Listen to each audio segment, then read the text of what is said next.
Good morning, everyone, from Dunrovn Ranch in Lolo, Montana. I'm excited to have you back with us for our Social Mondays. As always, we are going to connect with Brandon Carpenter to get going on our stone boat project. But first, I'm going to have James let us know exactly what progress he has made in the dance hall. I haven't been out there to check up on him, but I did see an invoice for plastic come across my desk. So, James, are you there?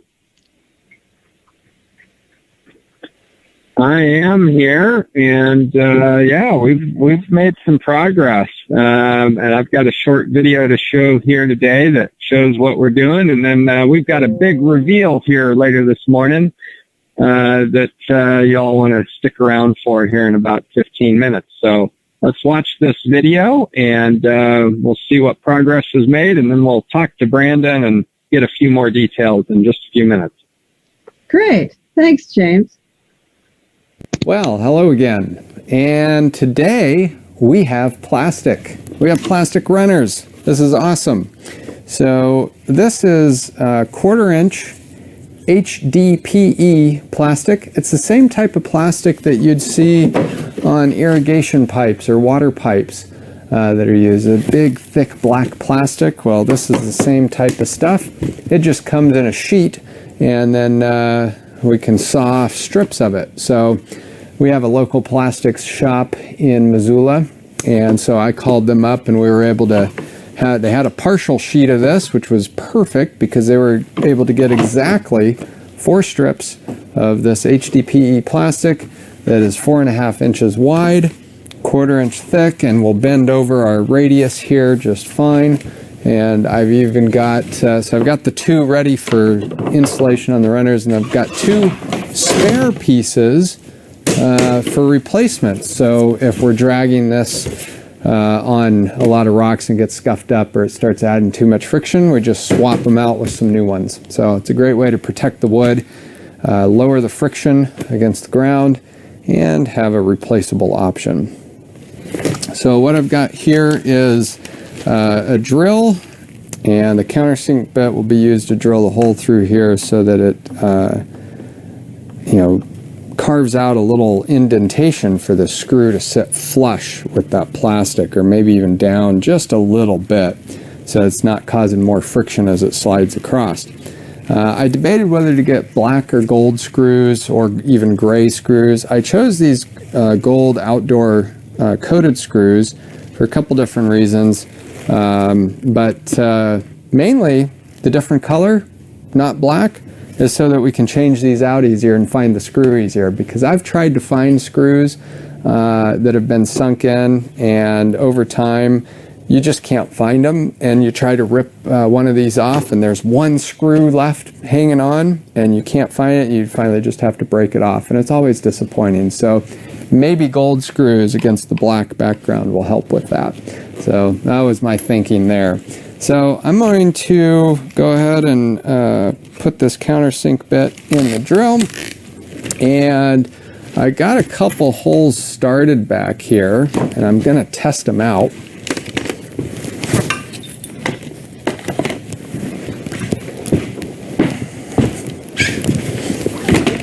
And what we've got is I've marked out a couple holes, so every 12 inches we're going to put 2 side by side. Here's another 12 inches, 2 side by side. I'm using a little center punch to mark the holes, so I go in an inch from each edge and mark the plastic right where I want to drill. That gives me a spot to start drilling, and I'll go ahead and put the drill in here, drill down, and with this countersink I don't want to go too deep, so I carve it out just enough for this head of the screw to go into, but not so much that it is at risk of popping through the other side. And I'm going to try this out and see how it looks when I screw this in. So that fits fairly flush. I might need to dig it down in there just a little bit more.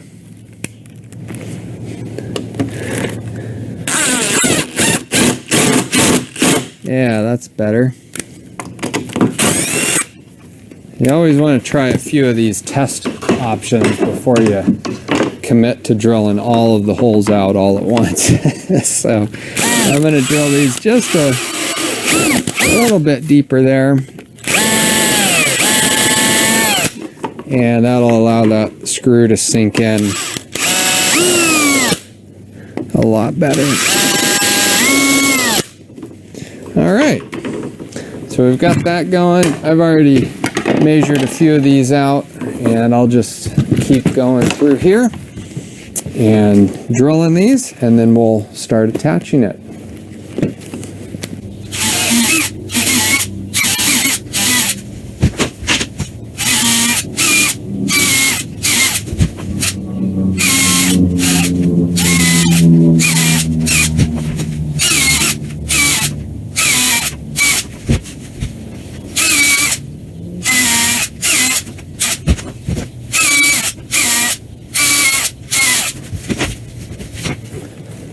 Alright, so I've got one of these done. I'm just going to go ahead and start tacking this down to see how that looks.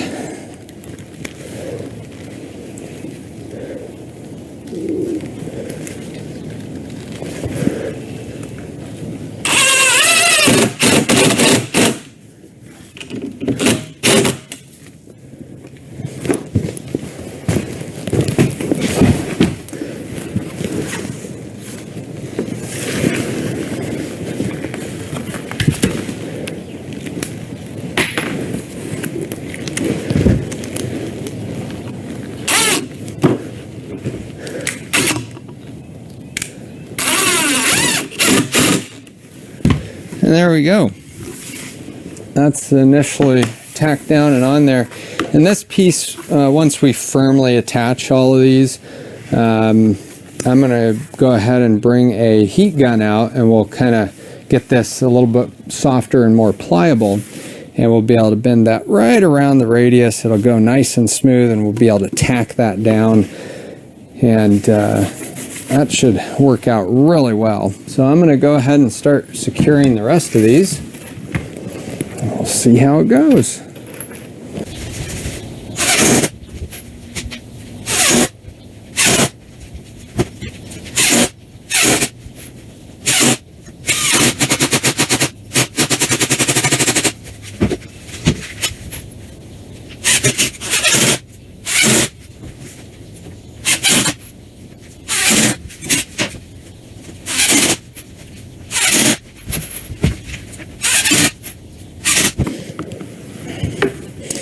All right, there we go.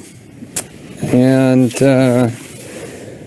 now we've got those on there on this side, and I'll be able to drill some holes and get ready to bend this around. But I'll get both sides all dialed in and ready to go before we do all that.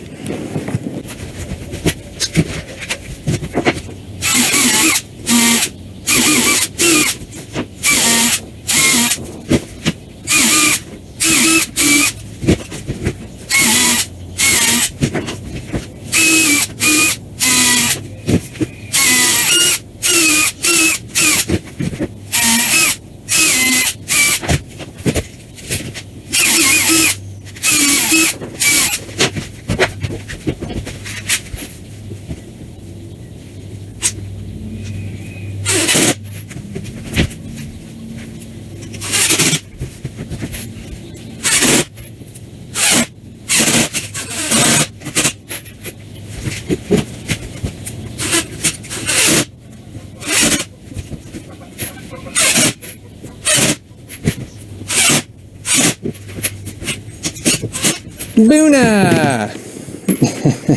How you doing?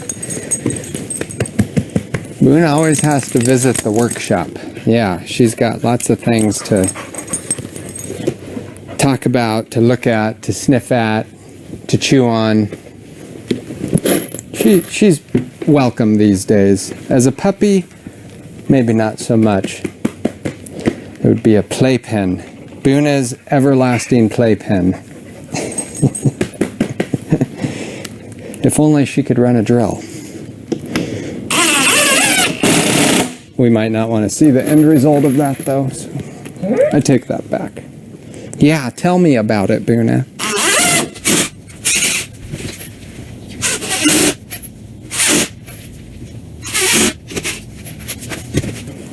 All right. Well, I'll tidy up a few things here, and I'll go grab a heat gun, and we'll be ready to finish putting these front pieces on, and I think that'll go pretty smooth. So, almost there. Okay, so I've got a heat gun, and I drilled a few holes in here on the front so we can latch those down. I did drill a third hole back here just to give it a little extra strength along this surface area here. But yeah, Ashley brought up the idea of applying some heat to this to make the radius. I think it'd be fine maybe without, but heat will definitely help it conform more to the radius of these rails. So we're going to get going on that, and then I'll screw in the rest of this, and this will be wrapped up.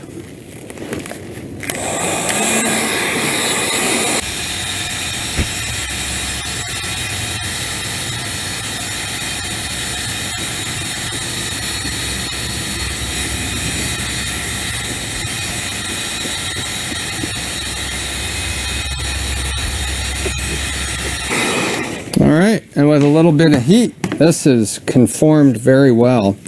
Now what I don't want to do is put screws in. I didn't want to heat where the screws go, because then the screws will just suck right on through the plastic, and that'll be no joy. But I think we're okay here, and that is looking good.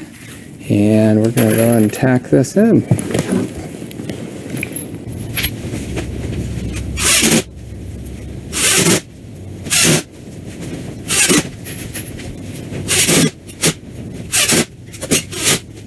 All right, and there we are, one rail complete, and that is looking mighty fine. That's conformed really nicely. It's a nice curve, and I think that'll go over the ground fairly well. So let's get the other side.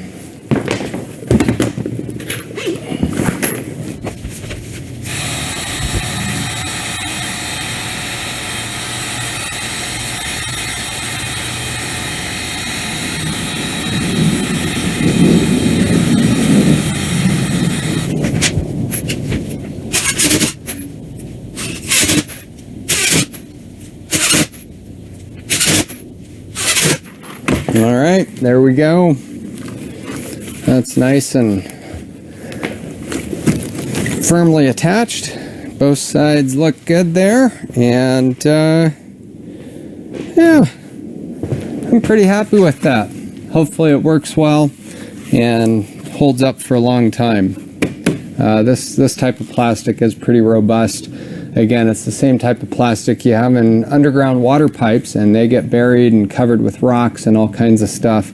And they're pretty tough, pretty stout stuff. So I think we'll be in good shape with this. We can always modify it in the future if we need to. It's easy to identify the screws and pull them out, and we'll be in good shape. So anyway, next step is going to be getting some metal work done, and we're going to talk about that right now. Well, that was interesting. We got plastic on the rails. I know Suzanne was anxious about that step.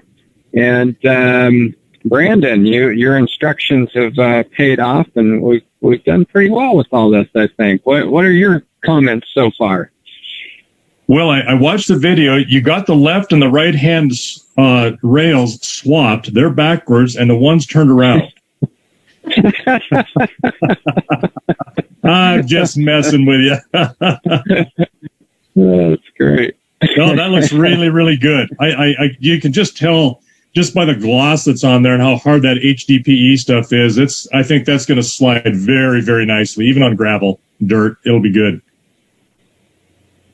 Yeah, I think so. In fact, our surprise is that the stone boat is now in the arena, and we slid it out there. It slides amazingly over the grass.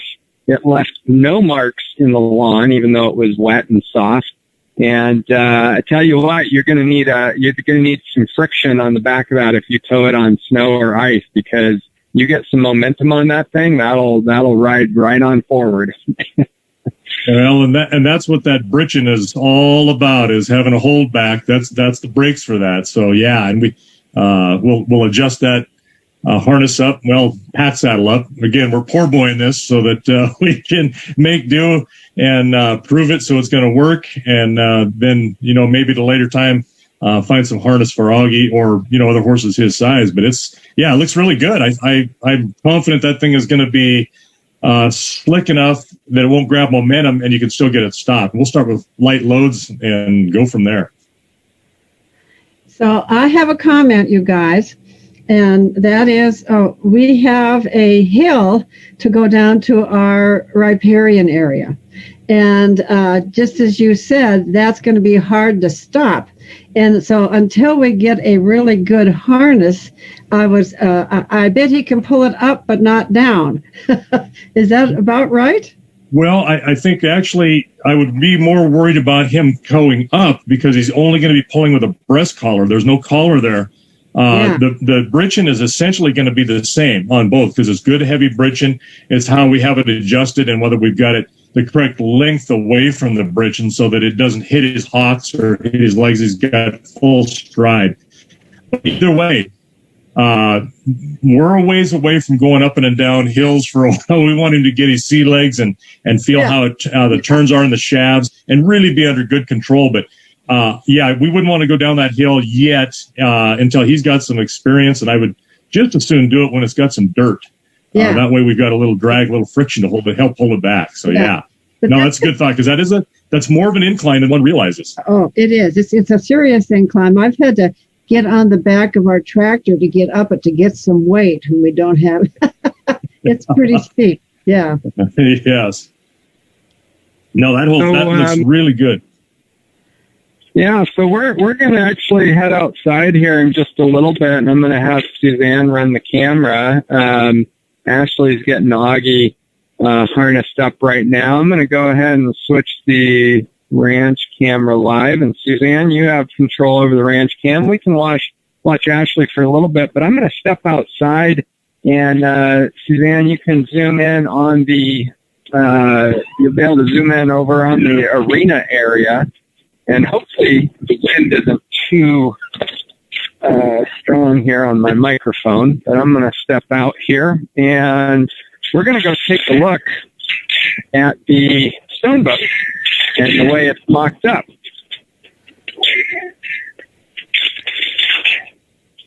And like I said, we brought it out here yesterday and slid it over the ice and everything, and it slides really well, let me tell you. I'll do a quick little demonstration here. We've got our sample harnessed cow here, and so let's see if we can get this thing moving. It might be frozen to the ground here. Just kick it sideways, James. Kick it. There you go. There it goes. So it slides really well, as you can see there on the ice. So it's got very low friction on these plastic runners. And, without a whole lot of effort at all, it moves right along. So a couple little things I thought I'd get your input on, Brandon, is I've got these ropes on here. Ashley and I towed this out, with ropes, which we should have made a video of that because that was a whole lot of fun.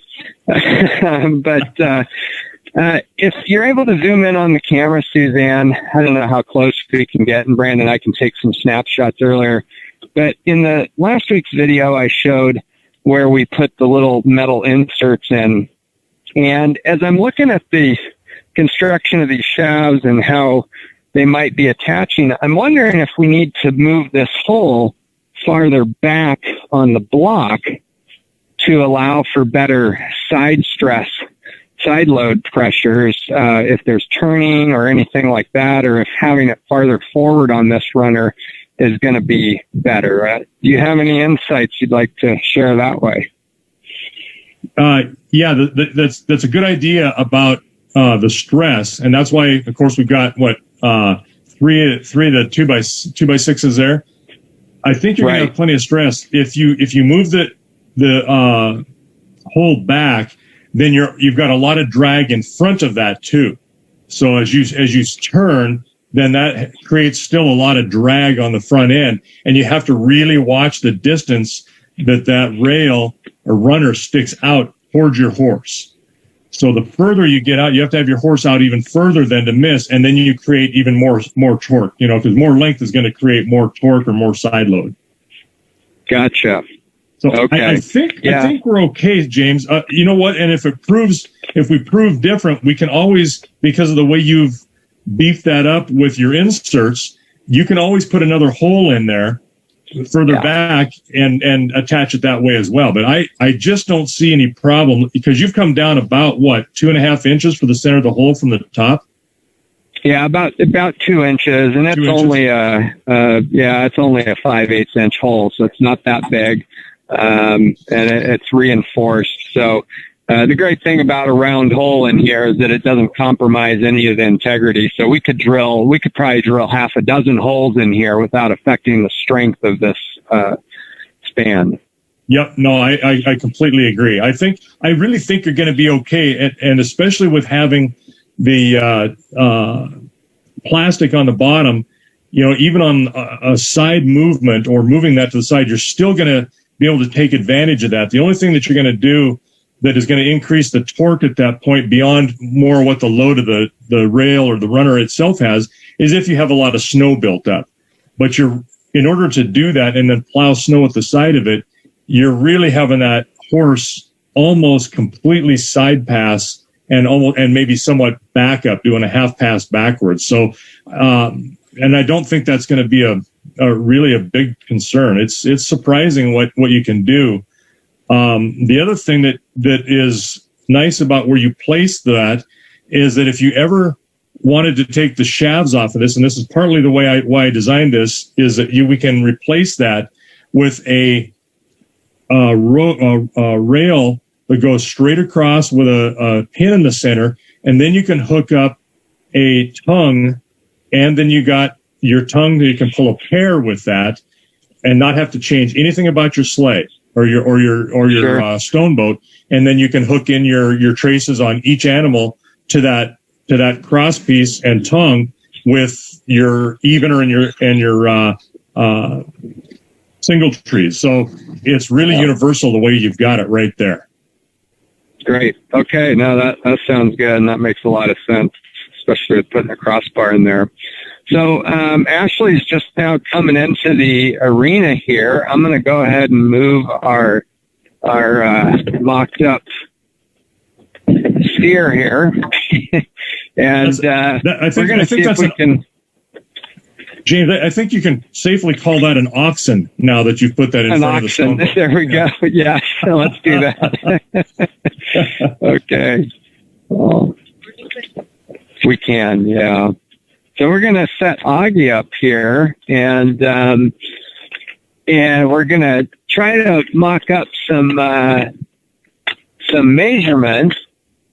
Is that good, Ashley? Okay. And we're going to have Oggy just kind of, get used to this a little bit here, but this is the first time he's seen it. And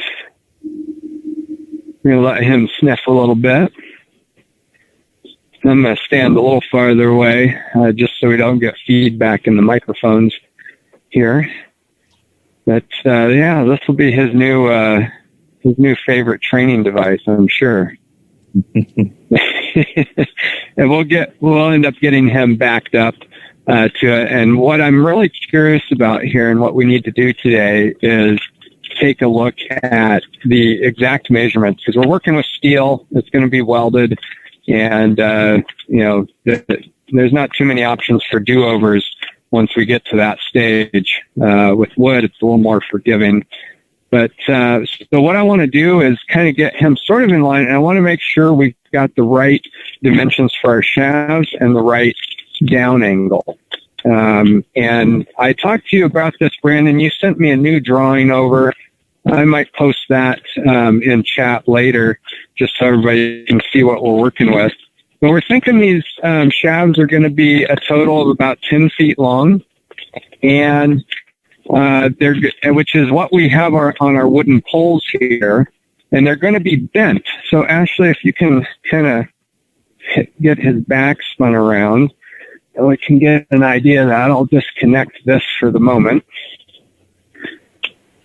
So the idea is that this would attach back here on a pin, and then this would come up and we'd have a loop here, and the front of this attaches where exactly? Okay, you want the front of that to be right at the point of his shoulder, so he needs to take about a step back. Right up here, okay. And if you can kind of place his hind end so he's kind of standing in front of the stone boat, we'll get a good distance on how he's going to clear that stone boat as he's walking. Okay.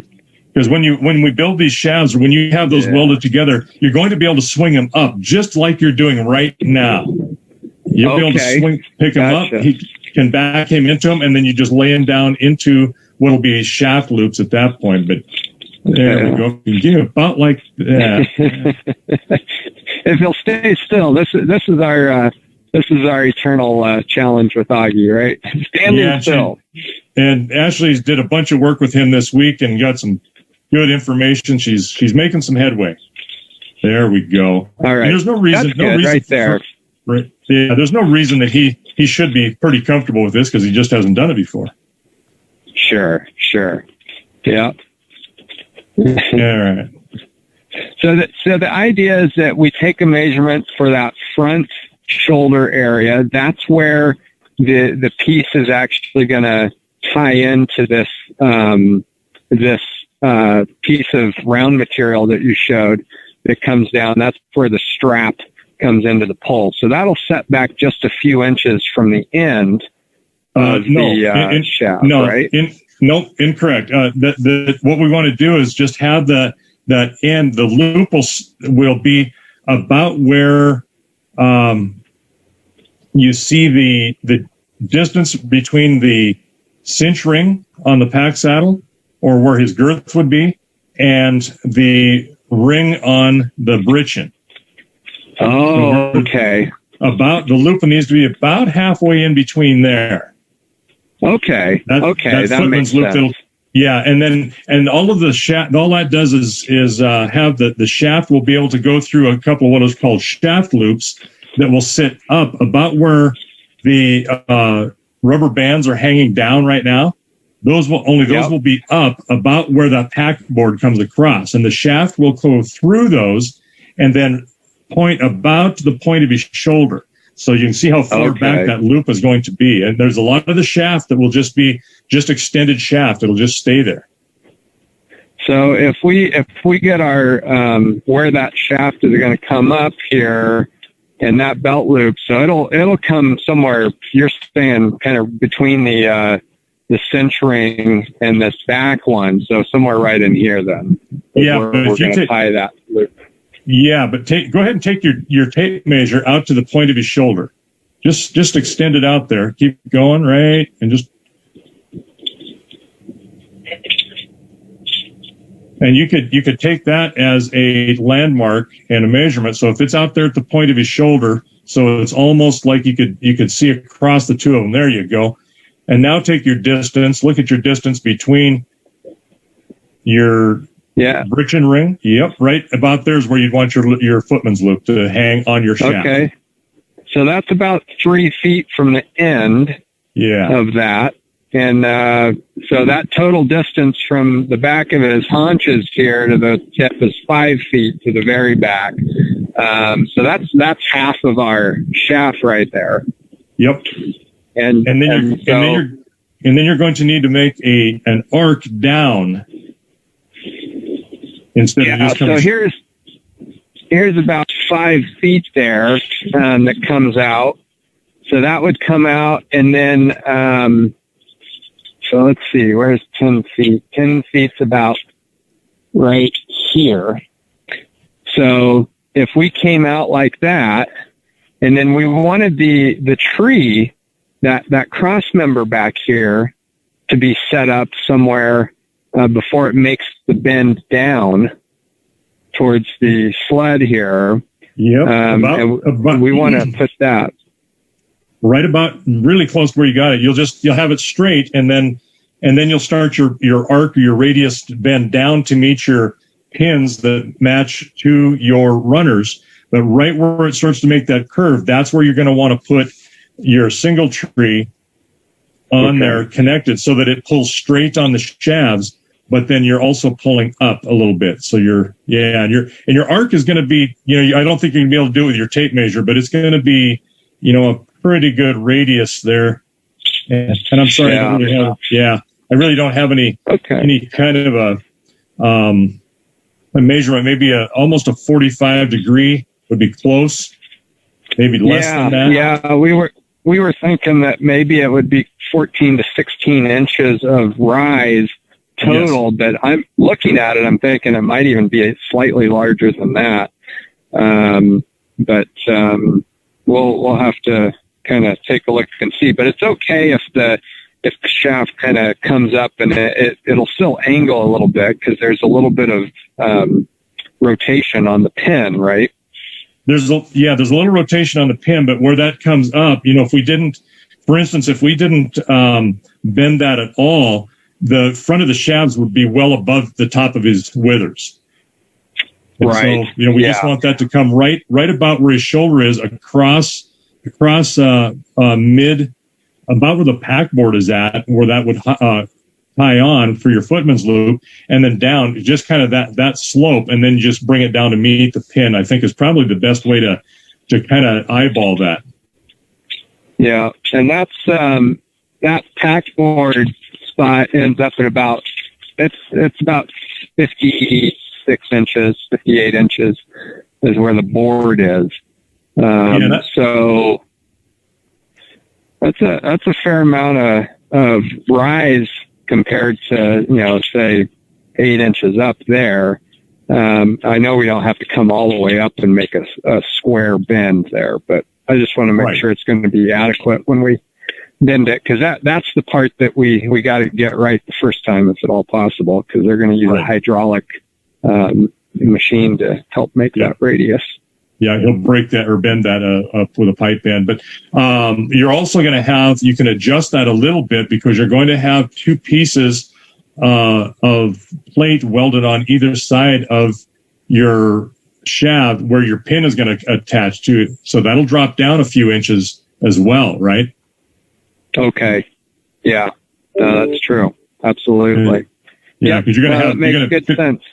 Yeah, you're basically going to have two gussets on either side, or a gusset on either side of your shaft pipe or tubing, and then you're going to have another hole like you've got through your runners there to strengthen that and hold that steady. That's the same width, and then your pin comes across those. There's from the drawing. It might be easier to look at our drawing and talk about that, but you can adjust that height if you had to, where you could pick that up, 3-4 inches, or just right close to the pipe. And I would suggest, just not more than a couple inches below your pipe. That way you don't have quite so much rise. One of the most important things to do here is make sure we get out to the end of our pipe to fit him, because as he's moving, we don't want him to, with a full stride out, and especially if he's going to do a trot eventually, we want his foot to be clear of those runners when he picks them up. We don't want him banging his foot on those, or when he goes to stop, we don't want that rolling forward so much that part of it hits him, a runner hits him, or certainly it shouldn't hit the bed of it. Yeah. Yeah, and where I'd held that measurement out looked like where we were seeing that bend was somewhere right about 3 or 4 feet here, and that allows another 6 feet of rail to come out. But like I measured there earlier, it's, 5 feet from the end of the rail that we just held up to the back of his haunches there. So, I'm almost wondering if we should make these shafts a little bit longer than 10 feet, just in case we have a distance issue. I think we're going to be just about right with 10 feet, but I don't know. Always cutting it too short is going to be a bigger problem than having it a little too long. Yes, we always want it too long if we err anyway, but 10 foot is, to be honest, has really worked pretty well. And the shorter the radius on the arc, the more length you're going to leave out there, right? Sure. If we can make a sharper bend, yeah. And with 1 inch pipe, we should be able to do that. That's not big pipe that you need a huge radius, so we should be okay. That's right. And it's thin welded tubing, really, is when you go to talk to them, that's what they call it, because it's welded.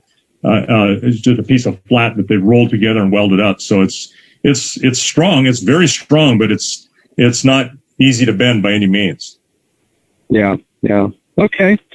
Awesome. Well, I think that clarifies what I needed to know. I'm going to go ahead and push this out of the way for Ashley, and then you guys can get on with some training here.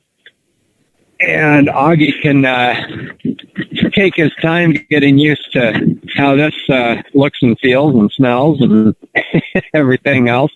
But thank you, Brandon, for the extra clarification. I'll go ahead and put a copy of that stuff up in chat, and everybody can kind of see the drawing that we're looking at and what that's like. Do you want these over here? Sure, absolutely. And when you look at those drawings, remember, I'm right-handed, but I drew them with a left hand, so that's why they're a little sloppy. Yeah, well, we all need a challenge from time to time. Nothing wrong with that. I may have been drinking at the time. That's possible, too. Who knows?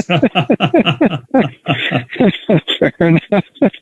Yeah, nothing a good scotch can't fix, right? All right. Well, maybe, I'll let you and Ashley take it away for a moment here. I'll come back and help when it's time to do all that. So outstanding. Thank you, James. Everything was looking really good. Looking really good so far. Yes. Hi, Ashley. Good morning. How are you? I'm doing all right. It's pretty cold today. Yeah. Well, now it looks like you're dealing with all ice. Yeah, it's all ice, so I'm a little hesitant to be running around out here.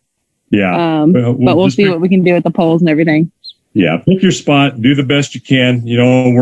We're still we still got a ways to go with him, because we're going to try, if we can get these poles on him and we're successful dragging him around like we want to, and he's calm, quiet, doing everything. Then what we'll do, because you've been turning him, and when you turn him, say, to the right, then what he's doing is he's putting pressure with his left hip or left leg against that pole and kind of pushing it around. So it's putting pressure on him, and he feels that. And as long as he's fine with that, that's what we want.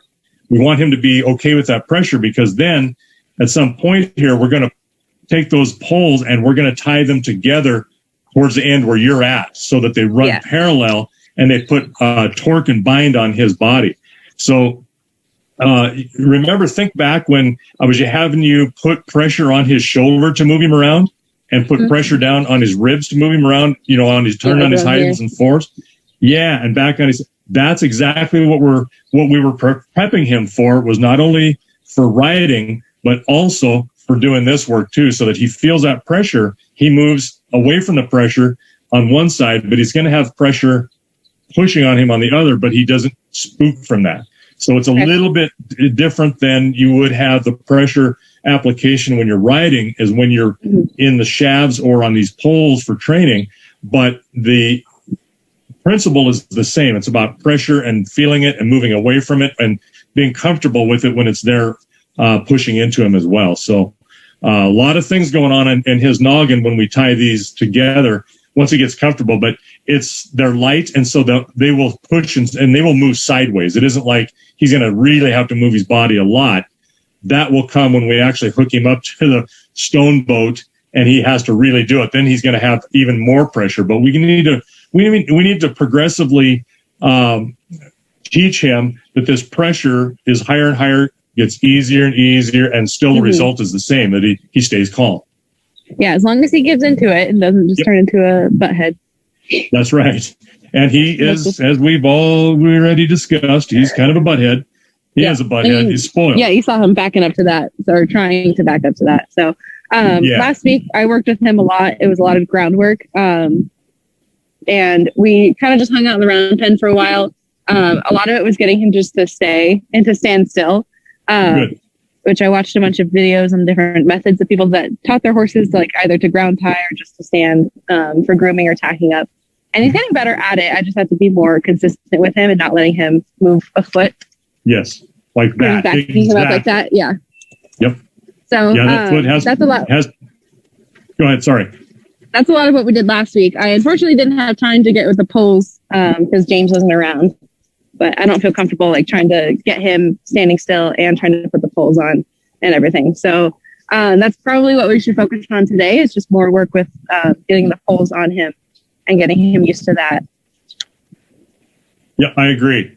Yep, let's do that, so that, because eventually, like I was saying, we're going to have those shafts so that they stick out in front of the stone boat, and they will just kind of come up, and then just the fronts will just touch the ground. But if you grab one side, they're going to be welded together, so you can pick one side up, and the whole thing will come up, and then you can lay it down over the top of him when he's in place, and then you'll be a little far forward. Then you can just either unbuckle the shaft loops, which we don't have shaft loops on here, but we're gonna kind of build some.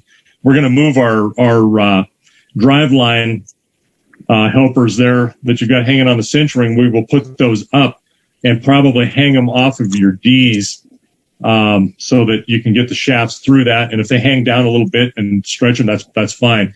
And then we'll attach that strap, your holdback strap, to your britchin ring, and then we're going to be ready to roll. It's a simple hookup on a single animal like this on the shafts. So, but we want to make sure he's going to handle it. He's going to be fine. We're going to, when we get these poles and him dragging them consistently and fine.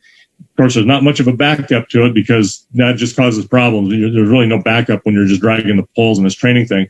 But we want him to, maybe throw that tarp on those poles on the back so it makes a lot of noise when it's dragging behind him, or, something that's drags something real noisy that bounces around a lot, like a feed tub or something like that, would be really good to do. So it's a desensitizing type technique, and so that when a big stone boat's going to make noise when it moves, as you found out when you guys drug it over there, it couldn't have not made noise. There's no way. So it didn't make noise.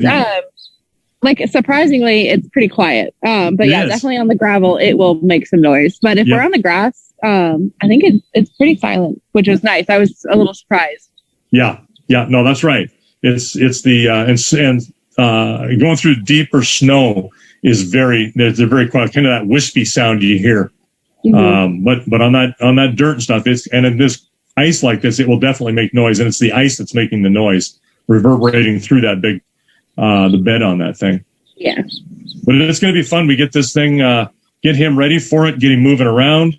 And then I'm going to love to see you put a hay bale on that and be able to sit down and move him around. Yeah, it's going to be a lot of fun. I'm looking forward to it. Yeah. Yes.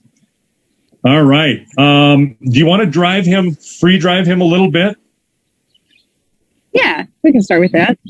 Okay, I'm going to change things up on you a little bit then. If you've been driving him and he's been doing okay, instead of putting your lines through the loops that we made down there on the cinch, let's run them through the top of that front D on each side.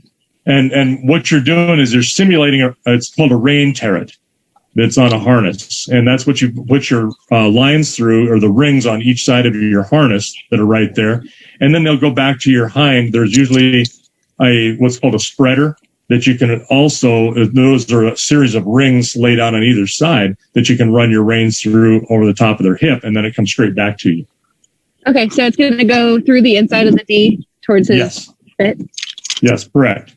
On both sides, just go through the inside of the D, and that way your rein is now up there almost like the same angle as if you were riding him. There you go. Yeah, you got the right side on the one side. You're looking good.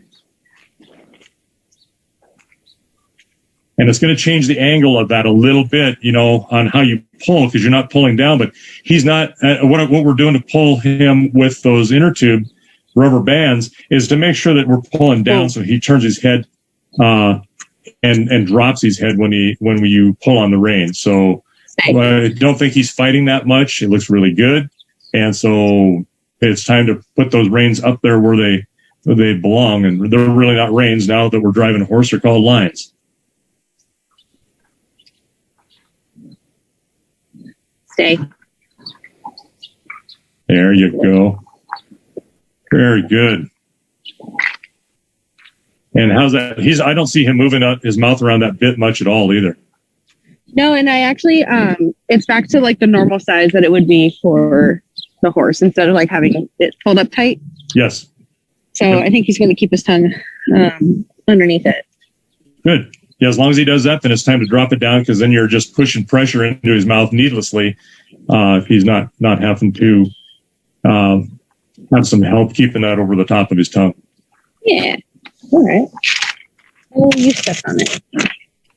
And usually I'll just lay those lines out, and then there you go, just walk him right forward. Perfect. Easy peasy. All right. Ha. Good boy. Good. He's keeping his head fairly low.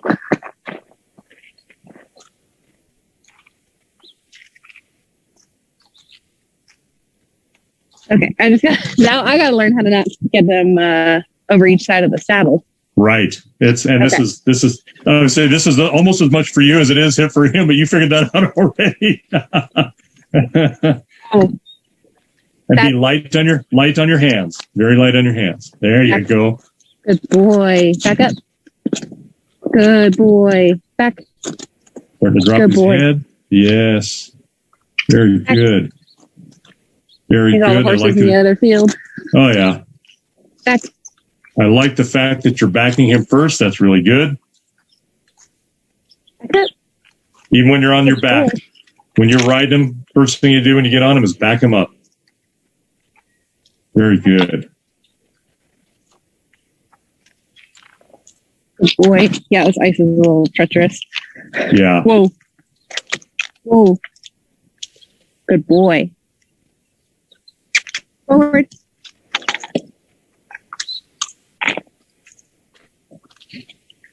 And then when you rein him, when you turn him, just bump him. When you as you tell him to G or ha, just bump and release with that line. Like bump him on the bit or on the. Yep. Okay. Just communicate to him. You're not pulling him around, but just bump him. Bump, release until you get the desired turn, and praise him for it, because we don't want to just haul back on him. We want to just talk to him and bump him around. Boy. That's good. Very good. Head stand pretty low. You can notice the difference though, can you, with where those reins are affecting his bit, because they're coming up instead of down now. Yeah, so just turning his head rather than turning his whole body. Right. And we were turning his body before, but as long as he is like doing what he's doing, we're good. We want to make sure that he turns and he complies. There you go. Oh, he started to turn on his hinds there. Yes, that's good. He's crossing those fronts. Very nice. Very good. Turn it all the way around. G. Good boy. Forward. No. Good. Forward. Across. Forward. Good boy. Good boy. We're not going that way. Forward.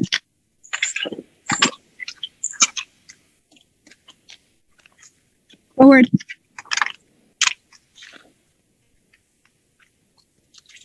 Good boy. Very good.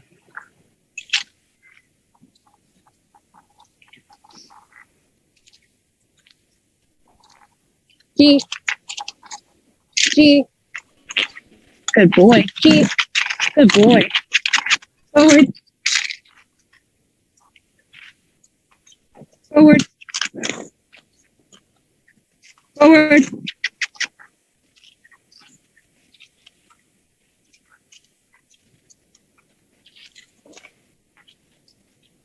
Forward.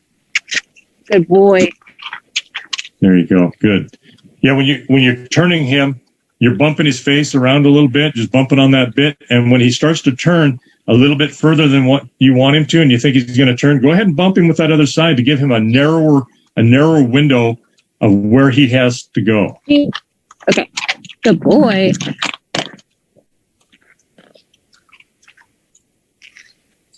Good boy.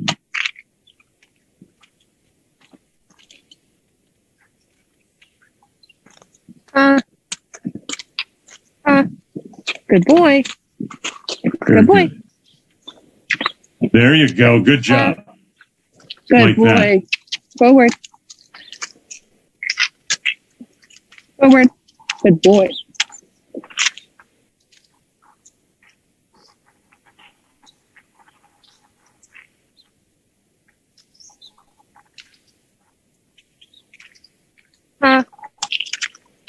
Good boy.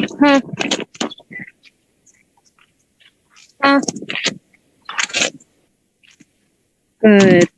Forward.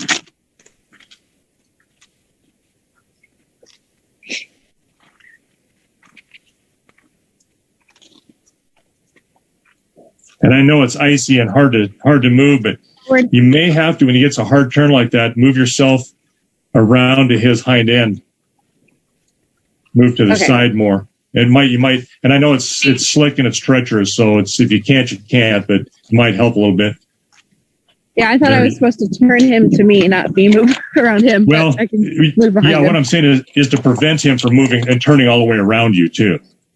Okay. So you don't get tangled up. But yes, he's supposed to move around you, but if you get into that spot where he's turning too much, and we don't want him facing you. Yeah. Whoa. Good boy. Whoa. Whoa. Good boy. Back. Back. Good boy. Back up. Good boy. Back. Back. Good boy. Good boy. Back. Good boy. Yeah, just barely squeezing my fingers together to get him to back up. Good. Back up. Good boy. Yep, Whoa. very good. G. And just pop him with that left line a little bit so he doesn't back up. When you ask him to move to the side, then just slap him along the hip with the other Good side. boy. There you go. Putting pressure on both sides. Yes.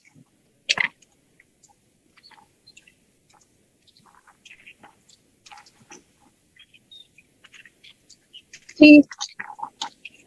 Good boy.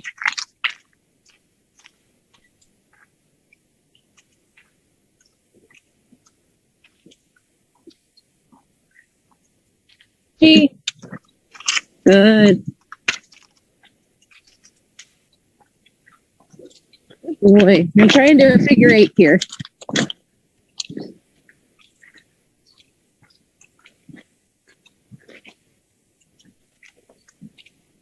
Ha. Ha. Ha. Ha. Ha. Good boy. Ha. Yeah, get over it.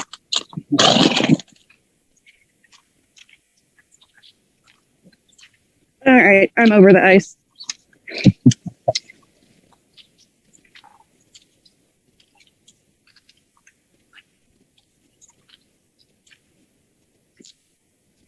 Ha. Good boy.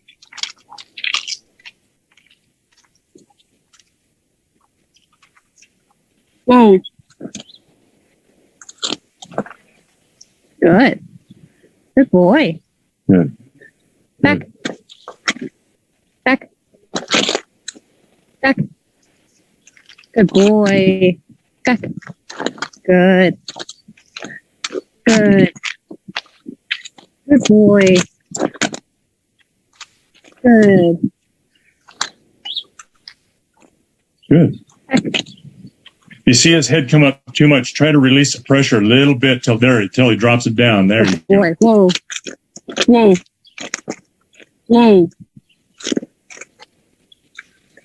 Whoa. Good boy. That was sloppy. Okay, should we do more turns around here? You know what? I'm making stand just where he's at. If you can drop your lines and walk up to him without him walking away from you, that's part of this standing still we want to do, because we need to be able to get off that stone boat and walk up to him without him taking off with it without you, right? So this is still part of that. It's more of this working on getting him to listen. Stay.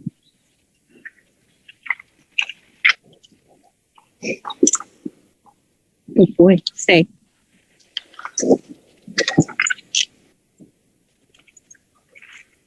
Stay.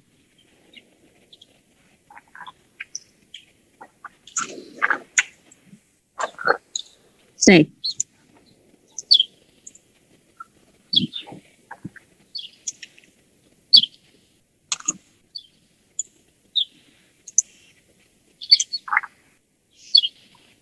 Yeah, I had it the other day where I could like walk around him, walk all in circles around the arena, and he was staying put. But Good. That was after exercise. Right. Well, and so it's about him being disciplined enough to do that, no matter how fast his noggin is going or his body tells him to go. And now he's standing on his line, so he's just holding himself put.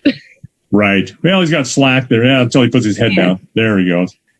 Good boy. Yeah, that feels a little different when you take that rein. It feels like you have a little less control than when you have the lines go low.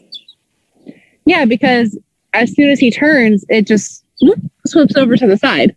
Right. So it's like I don't want to just flap him around and mess with his mouth a bunch, but also I'm trying to keep them like in a line in the right spot.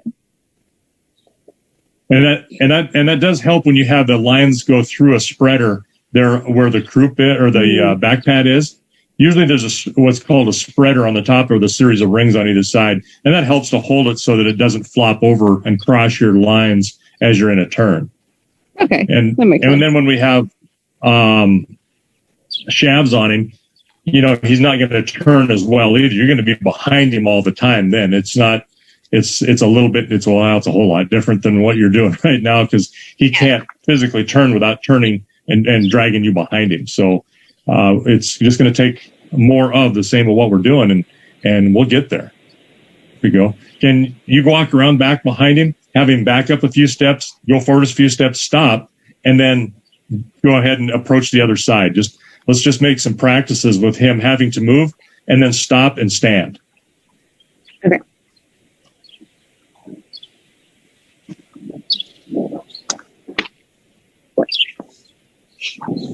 So driving forward a little bit or backwards first? Yes. Forward.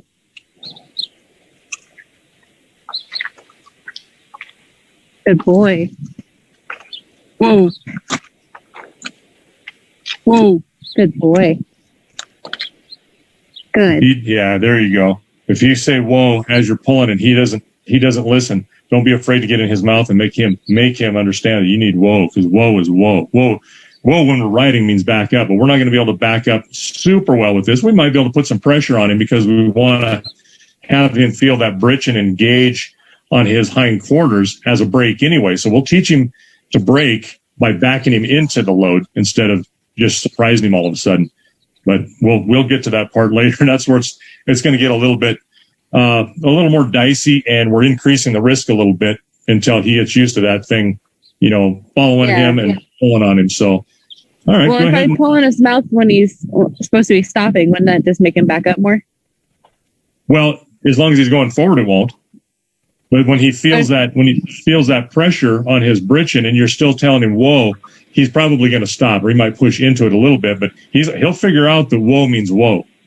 Okay. Because right now, I tell him whoa, and then he just backs up. Right. And we've also, we've also asked him to do that a little bit with, some of the riding prep, but this is going to be a little bit different. This is where they have to think a little bit. Okay. And so, now see if you can just drop your lines and go up to him without him being ready to move or walk away from you. And part of our problem is I think he wants to follow you because I've been such a good boy. Yeah. Yep. He's a puppy dog.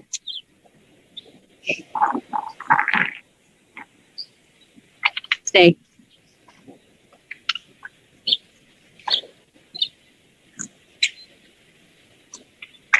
Good boy. Stay. This is what we were working on like last week. Getting him to stay put. So now he's not doing bad at all. We just have to ease our way into it. It's just not automatic.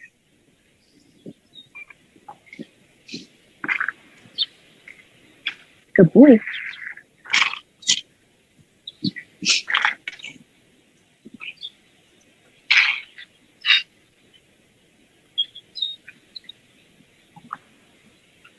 Now do the same thing. Let's have him go forward or back, whatever you want to do. And you're right. I think working more on the forward is good, forward and stop. Because we can control him. We can get him to come backwards. So let's get him to go forward, stop, make him stand, and then just don't even go up to him. Just walk away from him from behind and just and leave him and see if he stands for you. Okay. Forward. Good boy.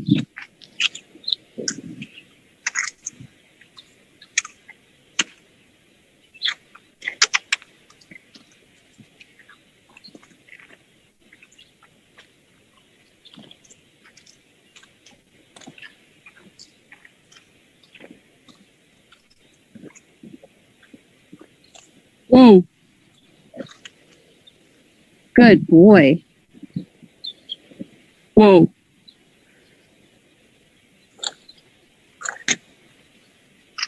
Whoa. Stay.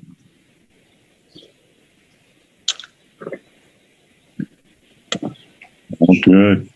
Like what I'm seeing so far. He's watching you, but he's standing. That's excellent. Excellent. Yeah. Excellent. Good. Where are you going? What are you doing? Very good. Ashley, do you think you could take him up to the stone boat and then try to back him up to it? And let's work on that, familiarizing him a little bit with it. Okay. Let's see.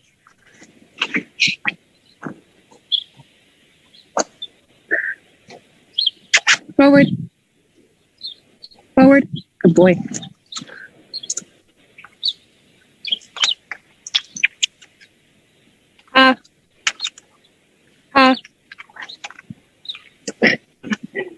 Try to whip it on the right side and then it just flies right over. Need a longer arm.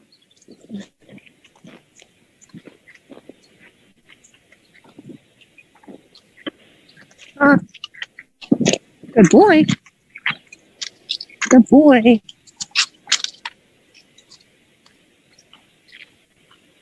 Let's go meet Mr. Ox. Jeep. Very good. Boy, forward. He's like, no. Too bad.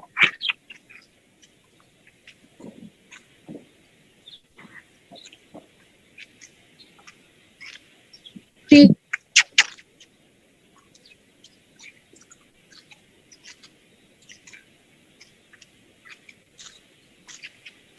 Forward.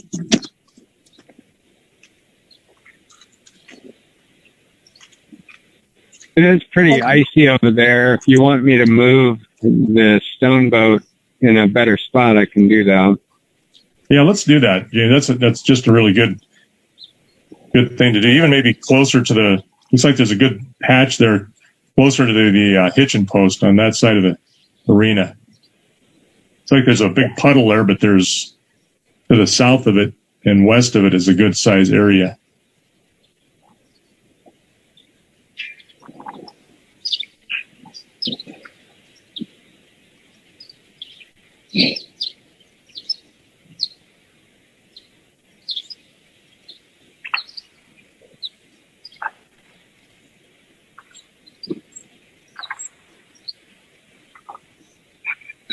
Over here by the hitching post.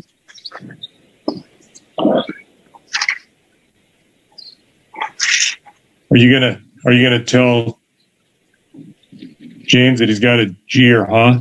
Help him out. I think he can figure it out. That's not the point. You need to be in control, right? I've got one animal to control right now. Did you hear that, James? You may be an uncontrollable animal. They're now backing up. I've been accused of as much, probably at times. All right, so let me move this back, and that'll give him a little more room. Yes, there you go.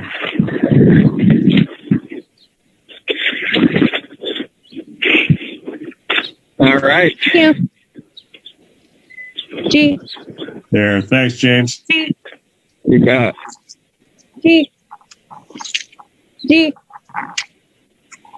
G. Good boy. Yeah, go right towards that thing. Good boy. Good boy. Let's go check it out. Good boy.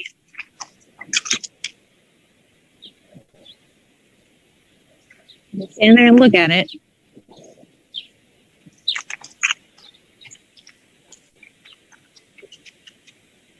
Good boy.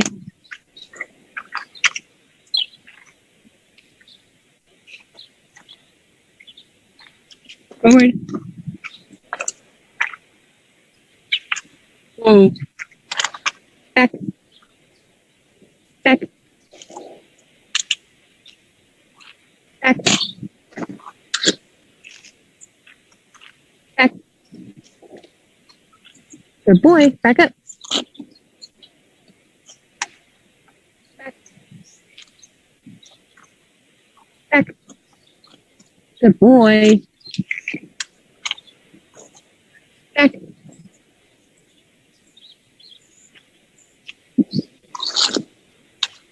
We just missed it. All right. Okay, so what I think let's do, let's put your lines up on the D's.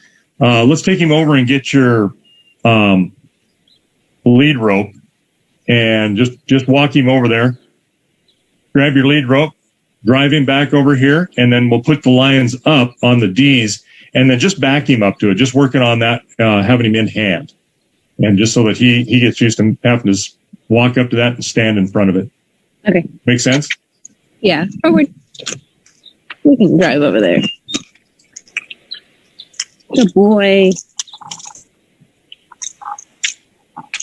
Good boy.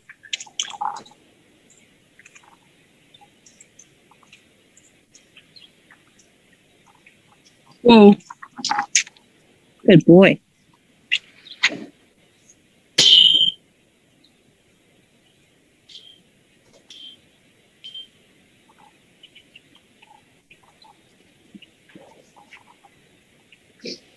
G. G. Good boy. Good.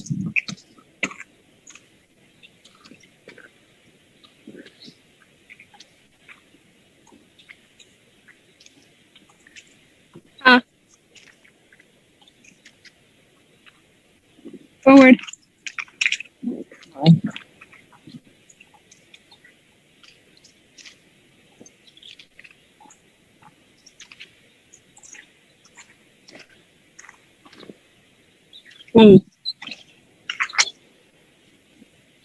You said just put the lines up between the rings? Yeah, just put them up there and just kind of attach them to your front D or your rear D. It doesn't matter. And then just so that they're not dragging on the ground. And then you can put him in hand and then just work him around and make him back to it, make him back and sidestep into it, whatever you need to do. But I'd put your lines up a little bit more. You just tie those up so they're not, so he doesn't step through them.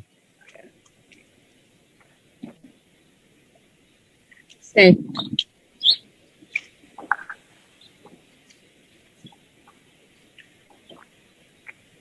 Good boy. Here you go. And we'll just work on him getting comfortable, getting in front of that stone boat, backing up to it, walking up to it, and then put him in place. He needs to do that because we still got to hook him up there later on when we get this done. And this is just good prep work. Back. Good boy. Back. Back. There we go. And get up to the fight. Yep.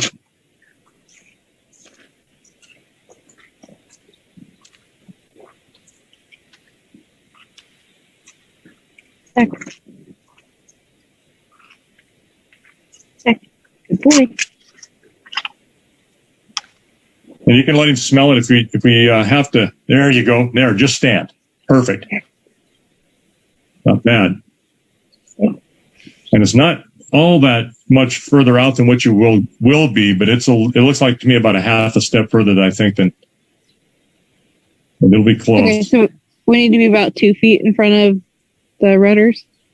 Yeah, in front of the rails themselves. But now that he's standing there nice and calm, now let's just turn so that we're not fighting him and not trying to let him think that he's avoiding what you were doing. Now go ahead and turn him around towards it. Let him sniff it, smell it. If he wants to put his paw up on there, that's fine. And by paw, I mean hoof, but paw it with his hoof. Check it out. Because this isn't a whole lot different than a obstacle that at some point he's going to learn to cross. Yeah.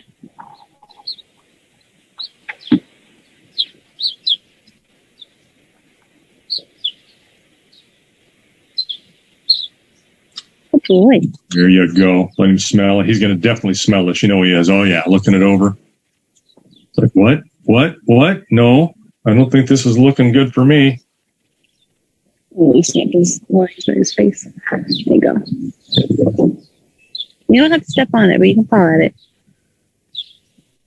Yeah, we've done some practice before where we walk on like the wooden deck in front of the dance hall or their office. So he's like, do you want me to step on it? Who are you talking about, lady? So he's fine. He knows what something like this is. Yeah, he's nice and calm. So now let's go ahead, since he's fine with that. There we go. So I was hoping he'd do is smell it one more time. I didn't think he was going to, but yeah. So let's go ahead and turn him around and then just have him back up to it. You see where his front feet are at? Uh-huh. Just back him up and I'll show you about where we are going to want his hind feet if he were turned around. Right there. About right here. Right about there. That's about where we're going to want his hind feet. Because when he stretches out, his legs will be on the inside of those runners because the shafts are going to kind of hold him there.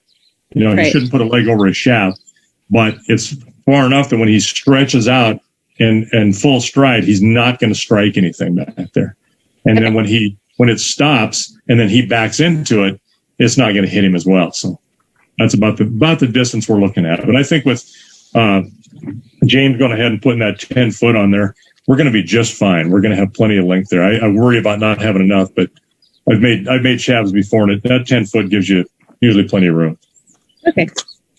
Good boy. There we go. Now turn that hind end in and just back him up.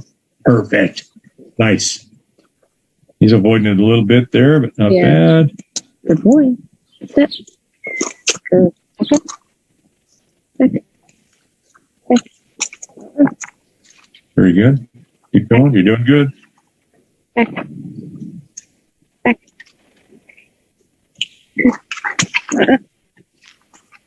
We get him to, go ahead and pull him up to it. There you go. Now turn him. So he has to put that butt towards it and back him up. Good. I like that. You're getting closer to it all the time. And you know, it's not like this is something that's normal to him. So, giving him a little bit of understanding there is fine, but he needs to still comply. But he is. He's backing up. He's just like, where do you want me? Yeah, he's still trying to avoid though. He's trying to look at it out of that left eye, turning that hind end around. Well, too bad. This is where we're going. And if we can do this, get him to just stand there a second, then let's try to see if we can get some poles on him and get you to drive him a bit.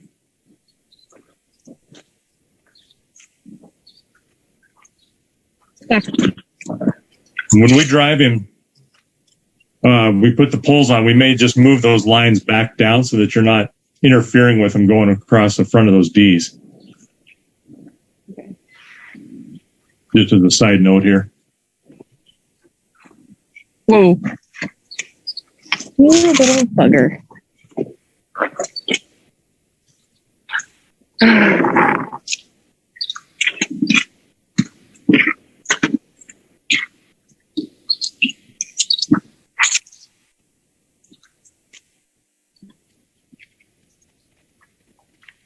Whoa.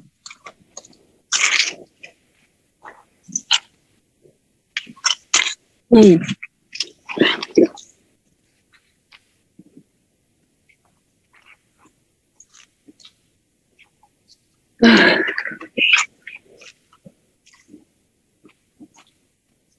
Whoa. Whoa. It's the closest we've gotten. That's looking good. You're getting better. Getting better. See if you can step that high. Let's get greedy and see if you can step that hind end over there. One more step. That way you're the one that's telling him where to go. Not back. Very, very close.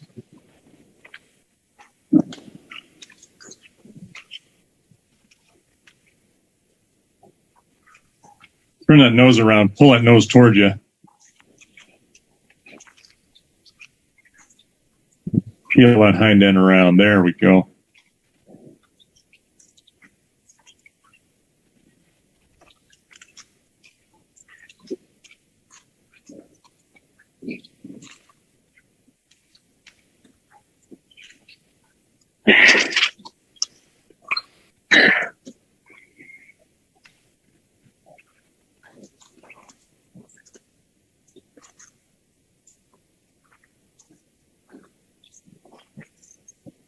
Oh.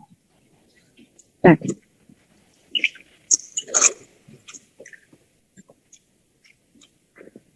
Back. Back.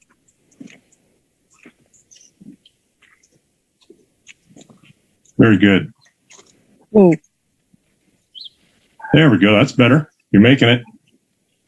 So something to work on this coming week too, as well as dragging some poles. But if we can, let's drag some poles for a little bit if we're able to. Okay. Wait for James to come out and let Oggy stand here for a moment. Go ahead. While he's standing, why don't you go ahead and reset your lines, and let's take them down from through your Ds. Okay. Just pull them out of your Ds, and then just stick them down through your loops on the front.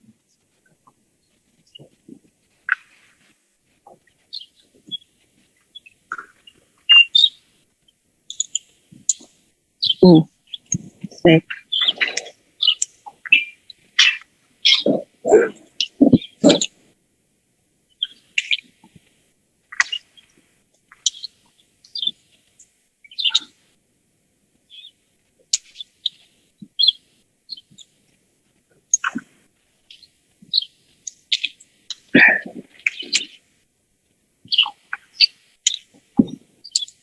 I got these new gosh darn gloves, and they're just the slightest bit too big. So every time I snap it onto the thing, it snaps onto my glove. Yeah, that figures.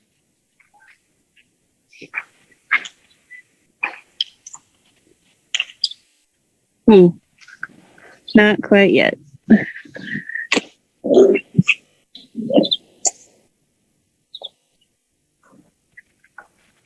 Do we want to do the poles in the round pen or out here?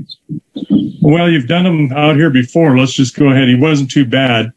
You can get him to stop, so let's try it out here. You feel comfortable with that? I don't know. We can try it. If you're apprehensive, let's go to the round curl. You don't want you to have a wreck. Yeah, I'd rather go in the round pen. Okay, let's do that.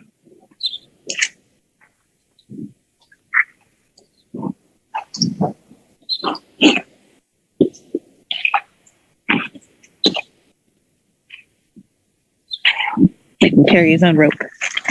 There you go.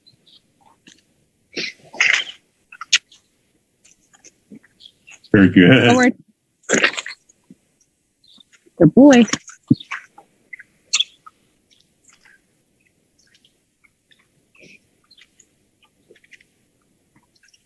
Good boy.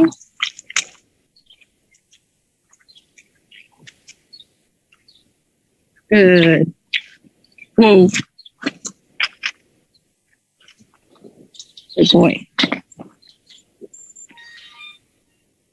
Back. See if we can't do this today. Good job. Back up. Good boy. Good boy. Huh. Huh.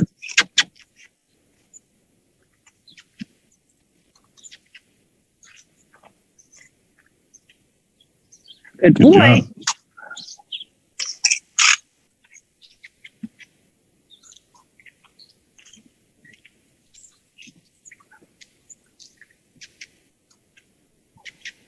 Good boy. Good. Good job. You didn't let him go around. You made him focus on where he needed to be. That's perfect. Great job. Whoa. Good boy. Whoa. Good. Stay.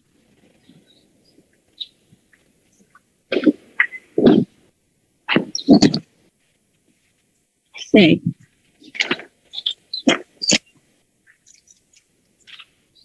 Stay right there.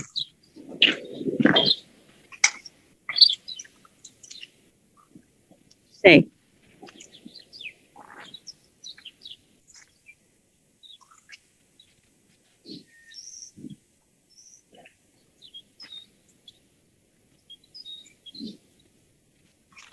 Whoa.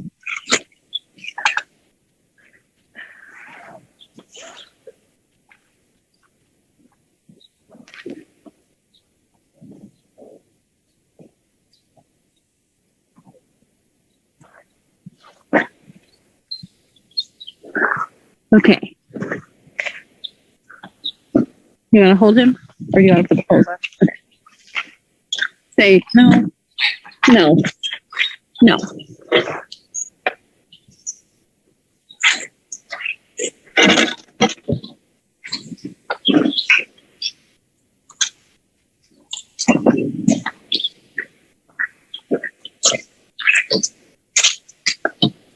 So in between the two Ds?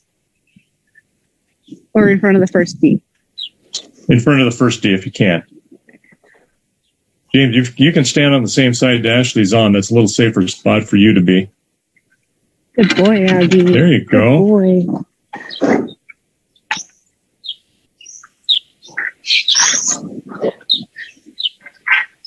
And then try to get the line on the, or yeah, your line's on the outside of your poles, or if you can control him, that's wherever you got him, that's fine too. Okay. See how we do. That's a little better today.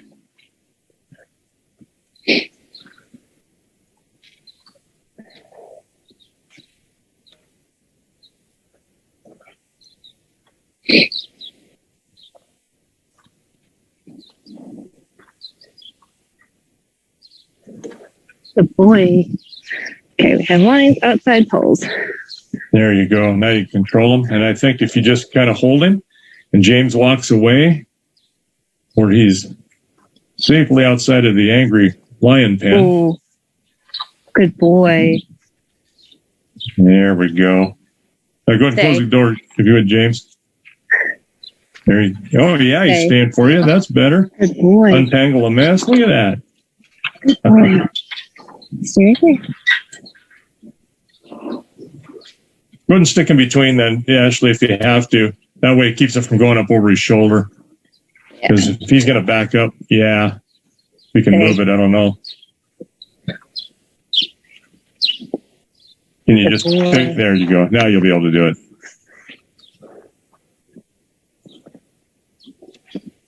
Hopefully that'll keep it from moving forward. Whoa. Whoa. And that's exactly what it did. All right. Let's go forward. Let's just go with it. All right. Stick with it.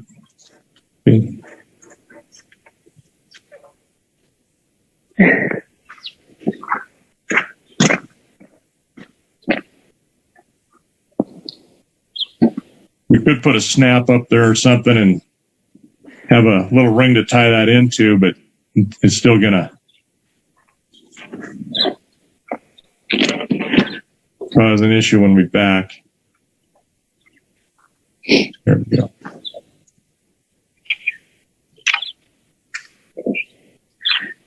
He's much, much better. He's getting this. So Good boy. give him a real positive go forward. Forward. Forward. Forward. Pop him on the butt. Good There work. you go. Good job. Forward. Nope, that's the exact opposite. Just drive him. Heck with him. He's going to run that on his neck. He's fine.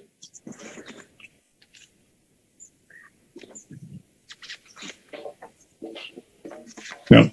God dang it. Okay. So we need to go back to, we need to do a little something different here. Yeah, this is not gonna work. Nope, that's not going to work. He just keeps wanting to back up. Now he knows he can back up to get out of it. Right. Can you run, is that long enough to put that up towards his hind end? What I'm going to suggest is take the line between the two poles, go through the back D, and then up over the front D. Stay.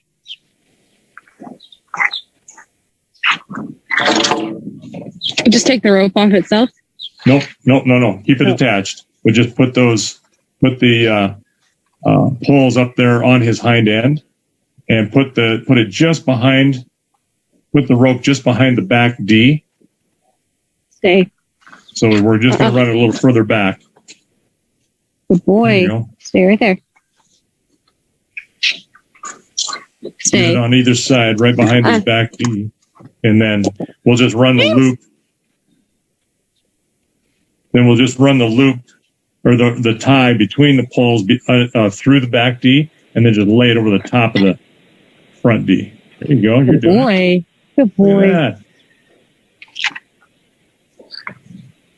that. So put the line, go behind the back D with your twine. Now pull through it, to the front of it, go through the D. Oh no, it's not long enough to do that. Is that long enough? You should. Okay. We have It'll more pull it. twine. We just have to make another one. It'll pull it up. It'll pull them up really tight. I don't know if there's enough room there to do that. But what I want to do is be able to get it a quick release if we can. We have to. And, like we said before, we'll cut it if we had to. No, that's as far as I can pull it. Okay.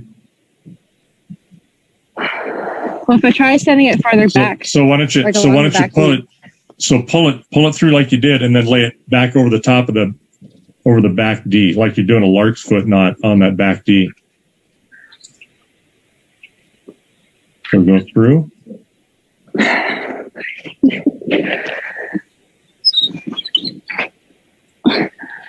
you go. Now go over the top of your D. And squish it down on each side. See if that'll hold. Those D's might be too sharp to do that with.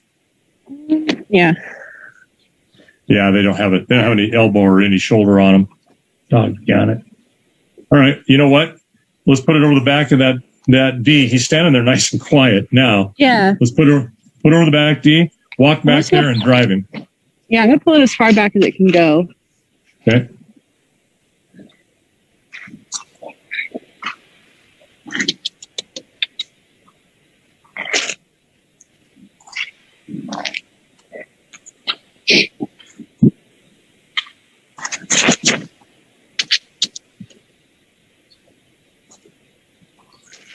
On my foot, you ding dong.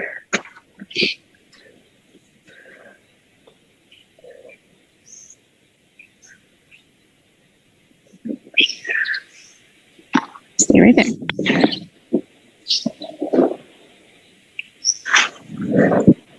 There you go. Forward. Forward. Good boy. Forward. Forward. Good boy. Good boy. There you go. That's better. Good boy.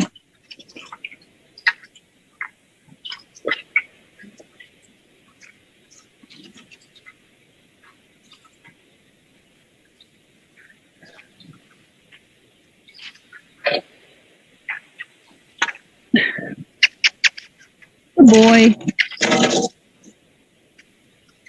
Ha. Ha. Forward.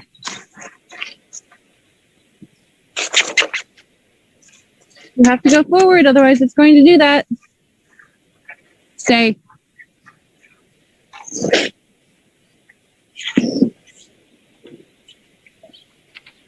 Good boy, stay.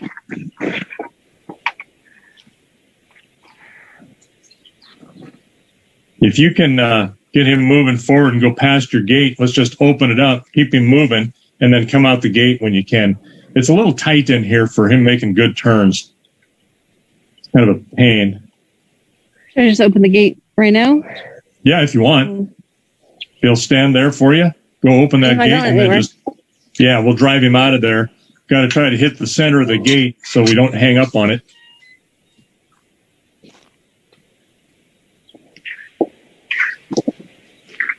All right. Forward. Forward. Forward. Good boy. Forward. Forward. Good. Forward.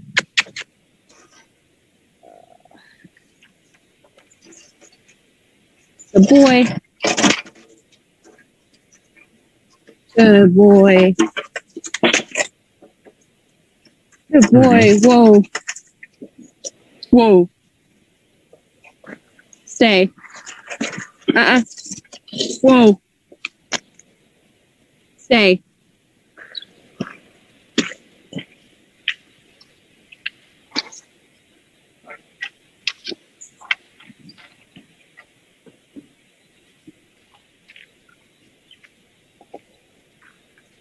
Whoa. Whoa. Stay there.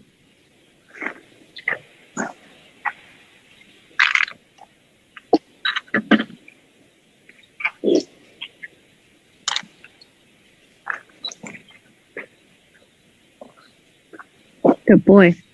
Forward. Good boy. Good boy. Good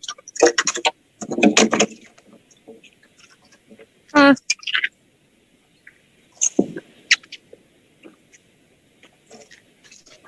Good boy.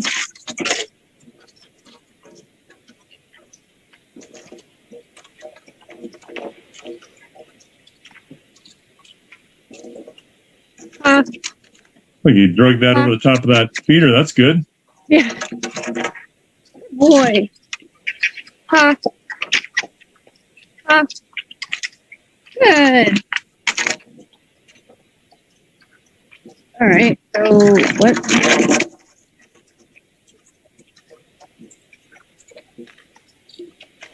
G.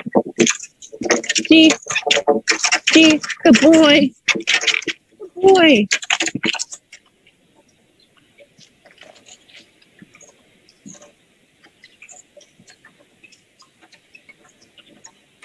G. G. Forward. Good boy. Very good. Ha. Ha. Ha. Good boy. See how that right pole put pressure on him as you come around to the ha? That's and he moved away from it. That's what we're looking for. That's really good. Okay.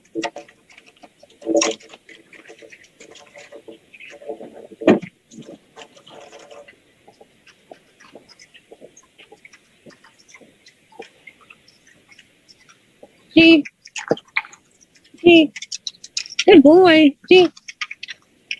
You go forward. You can do it. Good boy. Good. Boy. Yeah, see, that was, as you turned, that was way out to the right of him, and he was watching it, but he didn't spook from it. He's just looking at it. That's really good. That's what we want to see, that he's getting used to it, but he's still watching, accepting it. That's good. All right. Now, what we're going to want to do next time, and maybe we can modify this pack saddle again. Good boy. And that is to let's maybe make a connection that we can put up there and just tie a small overhand loop knot between your poles where they're at now. And then we'll tie onto something on that front D where you can just snap it in there. And I don't think he's going to explode now. And so that way we can drive him a little sooner with a little less fuss and muss. And he's standing for you to put those poles on. So you've made a lot of headway with him this last week, Ashley. So really good job on that. Good, thank you. Yeah, no, let's go ahead and make it so we can secure these a little better so they don't fall one side or the other. We'll drive him a little bit like this for just a few minutes next time. And then what we'll do is we'll have another piece of twine ready and put a lark's foot on one end. And then we will have that kind of set to the distance you want. If you take a look there where it's at, and then we'll tie those poles together a little bit. We'll lengthen them so they come a little further down so he doesn't get tangled up in them with his feet in the line across. And then what we can do is go ahead and drive him with those poles together, just as they would be with shafts. Okay. And of course, we'll just have to lengthen them out a little bit.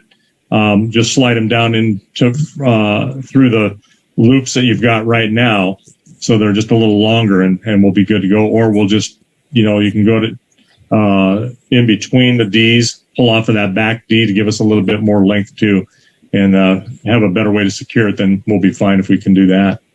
So all in all, good job. Thank you. Like another kind of detachable nut. Yep. What I do is just find something. If you got an old snap there, and just put a lark's knot through it, and then go through your front D so it almost touches your back D, and then bring that line through like we tried to get it to slide over the top. Bring it through your back D and attach it. Just snap it to that, and I think we'll be probably pretty good right there. And then we'll tie these together on the back end after we've driven a while, and we'll spend a lot of time driving next time. But look at him; he's nice and calm. He's not fighting it. I think we're good. So if you're comfy, I'm comfy, and we'll call it another day. And good job. You've made some progress. I know it's kind of a pain, but you're getting there. Awesome. Thanks. Yeah. Hopefully the next couple times now I can put the poles on it myself. So I wrangle things out here. Okay. Yep. And if you can drive him this week, you bet. All right. And put him up against a stone boat like you were doing. These same things, just more repetition. And I think you're well on your way. Awesome. Thank you. All right. We'll see you next Monday. Yeah. Have a good day. All right. You too. Bye-bye.